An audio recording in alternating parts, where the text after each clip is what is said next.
Hey everyone, what's up? Welcome to another episode of Pixorama. With the and the whoa! This is a mini episode of Pixorama.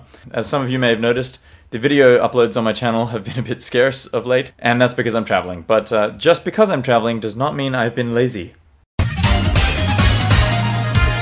So recently I was asking myself, what's the deal with pixel art on mobile devices? Why aren't there any cool pixel art apps for mobile, and why haven't I come across any before? Well, the reason is I haven't looked hard enough. There are a couple of quite cool pixel apps out there. There didn't used to be, but now there's a couple of cool ones. And one that I picked up recently was called Pixelable.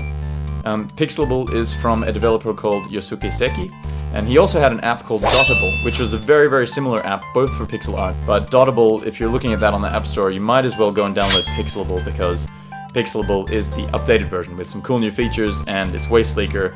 The workflow just feels way more polished. It's just that much better. And I wanted to show you guys what I was able to whip up in a short amount of time on my iPhone with Pixelable. So check it out. One of the things I immediately noticed with Pixelable is that the interface is built for function. This is obviously an app that's been tested quite heavily, and any mistakes made in Dotable have clearly been learned from. The interface feels very sleek, it's very fluid, you can switch tools super easily. There's also the addition of these color palettes, which you can see popping up every now and then. It took me a while to decide on the right one, and even then I customized the whole thing very easily to suit the purposes of this little sprite that I was doing here. You'll see in a minute that I changed the colors up a bit. You can reselect all the colors in the palette, and it will save for this session, or rather for this document. What is slightly annoying about this is the color picker, the way that behaves, because when you've got a color selected, you can very easily override it accidentally with the color picker, and not even notice that you've done it actually, because I'm often used to switching between two colors in most programs that I use, for Pixel Edit or Photoshop for example.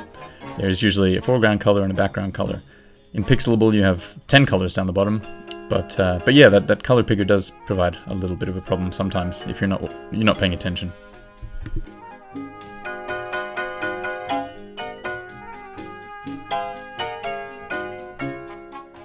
So for this video, obviously I decided to test out this app. It's not really supposed to be a review, it's just a few little comments about what I found, because I think this app's quite neat actually. And I will be using it again for sure. But I'm also focusing this time on a little bit of a character sprite here, because a lot of people have requested that I do more character-based stuff, so this is not the most solid attempt, but it's a start. There will be more character stuff coming to this channel very soon. I think if I'd had more time with this guy, I probably could have got some more interesting characteristics into the sprite, and possibly developed the character a bit further. But in about 20 minutes, this is the result at the end of this video, so yeah.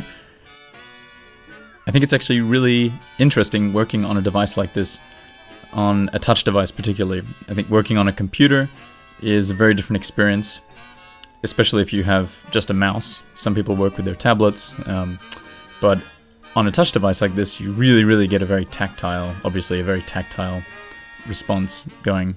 And it's really cool to be able to pixel with just your fingers. I found that really quite neat. I've never actually done that before. I usually pixel with my mouse. I don't even use my tablet for this stuff. I probably should. Actually, if you have a tablet and you use it for pixeling, then let me know in the comments. I would like to see what you use it for, or how you use it. That'd be kind of cool. I might get it going for one of these videos actually, and just do a little test out of how I pixel with a tablet. So now you can see I'm getting to the end of this little piece here, and I'm starting to embellish it a wee bit, giving the wizard a little bit of magic from the fingertips, and playing around with the background color. And like I said, I probably could have developed this character a bit more, and I definitely could have used the app a bit more thoroughly. There's a whole heap of stuff I did not really get around to using in this. A couple of tools down the bottom, and definitely the layering system. I only used that for the background and the character itself.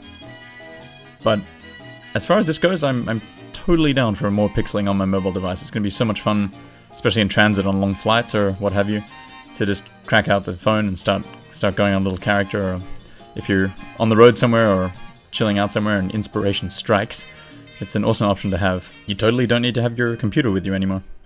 So that's it for this episode, this mini episode of Pixorama. As always, if you guys want to see more videos, hit that subscribe button. If you want to see something in particular pixeled, then let me know in the comments. Let me know you liked the video with a thumbs up. If you did not like the video, thumbs down. Or just don't thumbs down and thumbs up in protest of thumbs down, because who needs thumbs down anyway? If you agree with that, thumbs up. I'm Jimzip. Thanks for watching. Pixorama.